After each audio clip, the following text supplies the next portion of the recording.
Would you believe me if I told you that this ammo is 44 years newer than this ammo? In this video, we're going to talk about proper ammo storage techniques so that yours will stay looking like this and not turn into that. First, we're going to go over the optimal way to store your ammunition.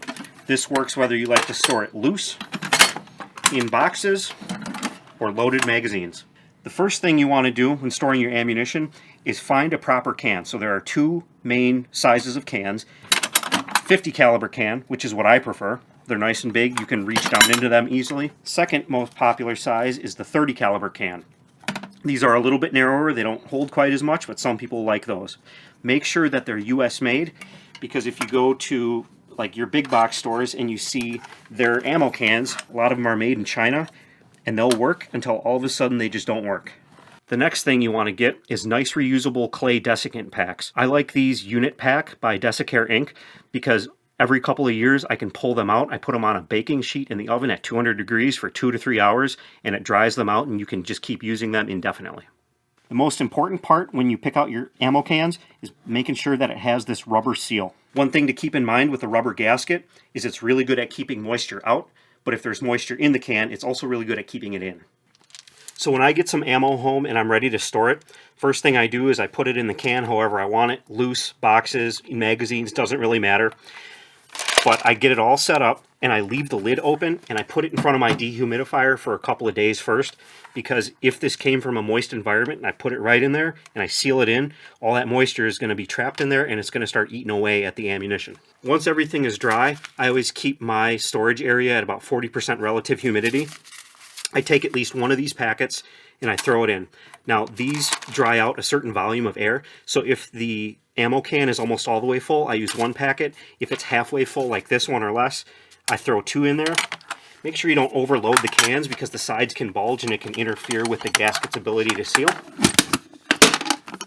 Now I like to keep my ammo in a dry room because that way I can open and close my ammo cans without having to worry about trapping a bunch of humid ambient air in there. Now I like to get these 50 caliber can trays from MTM Case Guard. They also make them in 30 caliber can size, because that way I take my full cans of ammunition, they fit right in there, and then you can stack them and make them as tall as you need to, and they're nice and organized, and you can put labels on the fronts of the cans so you know exactly what you've got in there at all times. The only sort of maintenance that this method of storage requires is every couple of years I need to take out my clay desiccant packs. I throw them on a cookie sheet in the oven at 200 degrees for about 3 hours to pull any moisture out of them, and then I throw them back in the can and they're good for another 2 to 3 years. The optimal way to store ammunition also does cost a little bit of money up front. This is the budget method, and the only cost involved is going to be your time. If you call around to your big box stores, ask to speak to their bakery department and ask if they have any old icing pails that you can get. They're nice. They've got about 2.5 gallon capacity. They've got handles, and the best part is that the lids come with a gasket and these little tabs that click on. So this is an icing pail that I got from Costco. You can call up Sam's Club, any local grocery store, and a lot of times they'll be happy to give these to you. All you have to do is once you get them home, you just have to wash them out thoroughly because they might have some remnants in them. And while you're on the phone asking for pails, also ask if anybody in their domestics or shoe department has any desiccant packs laying around.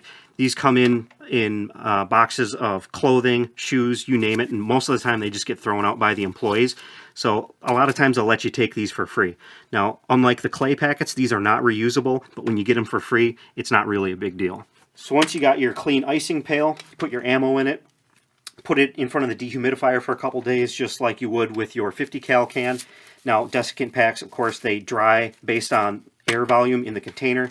There's a lot of air volume in here, so I just throw a handful of those shoe desiccant packs in there, and I seal the lid on. Now these will click when they're properly sealed.